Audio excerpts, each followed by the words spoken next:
Police ধরে যখন 1200 টাকা নিয়েও যদি গাড়িটা ছাড়িয়ে দিত তাও হতো, নিয়ে ওরা আবার ড্রাইভিংয়ে ঢুকে দেয় গাড়ি। এক সপ্তাহ নিম্ন মামলা খাটাই না কেউ বলে। আসসালামু আলাইকুম, ডিএসটিভি খবর থেকে সবাইকে স্বাগতম জানাচ্ছি। আমি জুবাইর হোসেন। তো দর্শক, আমরা এখন আছি ঢাকা ইউনিভার্সিটি। তো এখানে আমরা একজন অটোরিকশা আলাকে পেয়েছি, যে আজকে আমরা তাকে জিজ্ঞেস করব যে সে যে অটো চালায় কিভাবে কি হচ্ছে, তার সাথে ভালো মতো চালাতে পারে নাকি এখন, নাকি সব জায়গায় ধরে ধরে মামলা দেয় অটোরিকশা। তো তার থেকে জানবো। জি, অটো রিক্সা ধরলে মামলা যেমন এক সপ্তাহ আগে যে হাজতে দিয়ে দেয়, এক সপ্তাহ ডাম্পিংয়ে রাখার পরে এই গাড়িটা 1200 টাকা নেয়, নেওয়ার পরেও এক সপ্তাহ গেলে আবার যখন যায় গাড়িটা আনতে আবার এক সপ্তাহ ডেট ফেলে দেয় যে সামনের সপ্তাহে এসে গাড়িটা নেবেন। এরকম গাড়ি ধরছে কোন সময়? আমার এই তো সামনের সপ্তাহে আমি নিয়ে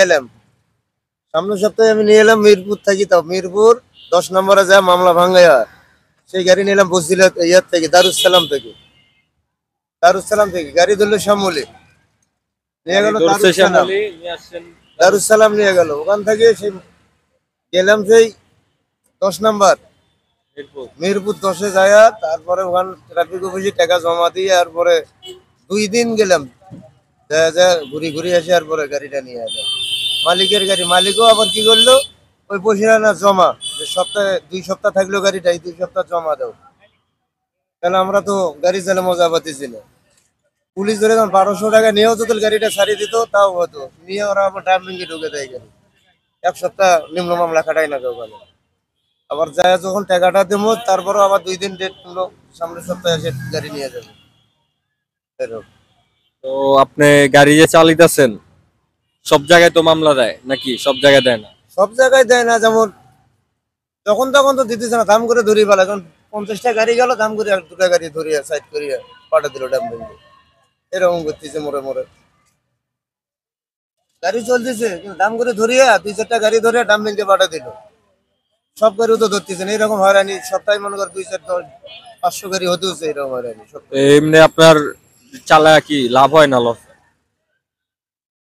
লাভ লস যেমন ওই ইনকাম কোন রকম চলে, ঘর চলে? ঘর চলে।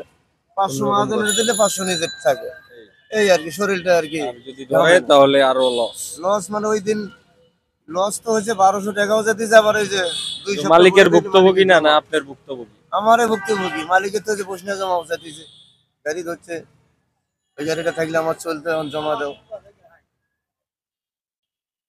তো দর্শক, আপনারা দেখলেন যে একজন রিক্সাওয়ালা, অটো রিক্সাওয়ালা কত ভুক্তভোগী হয়ে চলে। অটো রিক্সা যদি কোনো সময় ধরে তাহলে অনেক, দিয়ে গাড়িটা আনবো সেটাকেও নিজেকেই দিয়ে নিয়ে চলে। মালিকের কোনো ভুক্তভোগী হয় না, শুধুমাত্র রিক্সাওয়ালারই হয় ভুক্তভোগী। তো দর্শক, এখানে আমরা শেষ করব। আমাদের সাথে থাকুন, আমাদের পাশে থাকুন, ডিএসটিভি খবরের সাথে থাকুন। ধন্যবাদ।